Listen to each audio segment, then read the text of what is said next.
জীবনের কোনো এক মাঝপথে দাঁড়িয়ে যখন চারপাশটা হঠাৎ অন্ধকার হয়ে আসে, যখন মনে হয় পায়ের তলার মাটিটুকুও আর নিজের নেই, তখন নিজেকে খুব অসহায় মনে হয় পৃথিবীর সব লড়াই বোধ হয় আপনার জন্যই তোলা ছিল।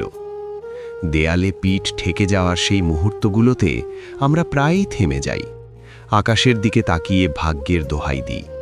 কিন্তু একটু গভীরভাবে ভেবে দেখেছেন কি, যে দেয়ালটাকে আপনি আপনার পথের বাধা ভাবছেন, সেই দেয়ালটাই আসলে আপনাকে মনে করিয়ে দিতে আসে যে আপনার ওড়ার সময় হয়ে গেছে।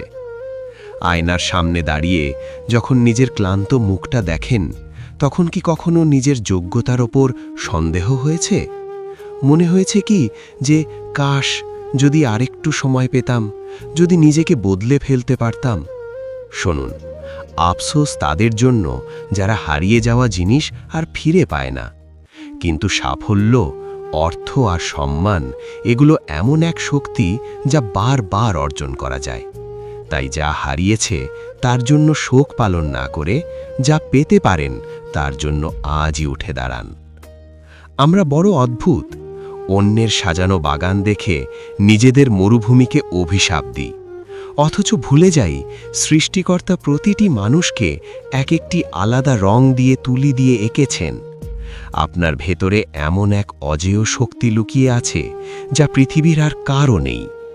আপনি যখন অন্যের সাথে নিজেকে তুলনা করেন, তখন আসলে নিজের সম্ভাবনাকেই হত্যা করেন। পরিস্থিতি আজ প্রতিকূলে থাকতে পারে, কিন্তু তাই বলে কি আপনার জীবনটাই মূল্যহীন? আজ হয়তো মেঘলা আকাশ, কিন্তু মেঘের ওপাশেই তো সূর্যটা ঠিকই হাসছে। অনেকে বলে ভাগ্য বড় নিষ্ঠুর, কিন্তু আমি বলি ভাগ্য তো তাদের জন্য যারা হাত গুটিয়ে বসে থাকে।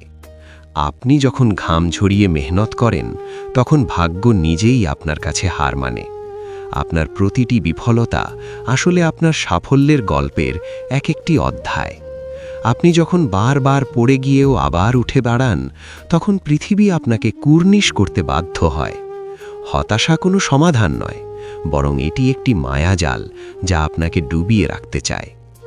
হাসপাতালের আইসিইউ এর সামনে দাঁড়িয়ে থাকা মানুষটির কাছে গিয়ে একবার জিজ্ঞেস করুন, জীবনের মূল্য কতটুকু? কবরস্থানে শুয়ে থাকা হাজারো সফল আর ধনাঢ্য ব্যক্তিদের কথা ভাবুন, যারা আজ চাইলেও একটি মুহূর্তের জন্য পৃথিবীতে ফিরে আসতে পারবে না। আপনি নিঃশ্বাস নিচ্ছেন, আপনি বেঁচে আছেন, এর চেয়ে বড় উপহার আর কি হতে পারে?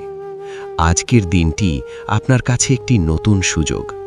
অতীতকে ভুলে যান, কারণ অতীতকে বদলানোর ক্ষমতা আপনার নেই। ভবিষ্যৎ নিয়ে দুশ্চিন্তা ছাড়ুন, কারণ কাল কি হবে তা কেউ জানে না। আপনার হাতে আছে কেবল একটি বর্তমান। তাই আজ থেকেই অভিযোগ করা বন্ধ করুন। নিজের ওপর বিশ্বাস রাখুন পাহাড়ের মতো অটল। শেষবারের মতো আর একবার চেষ্টা করে দেখুন। সেই শেষ চেষ্টার যে কি অসীম ক্ষমতা, তা আপনি কল্পনাও করতে পারবেন না। ইতিহাস তারাই লেখে যারা আগামীকাল সন্ধে হাল ছেড়ে দেয় না, বরং অন্ধকার ভেদ করে ভোরের আলোর জন্য অপেক্ষা করে। আপনি হারার জন্য জন্মাননি, আপনি জন্মেছেন লড়াকু হিসেবে। মনে রাখবেন, আপনার বিজয় কেবল সময়ের অপেক্ষা। উঠে দাঁড়ান আর বিশ্বকে দেখিয়ে দিন আপনিও পারেন।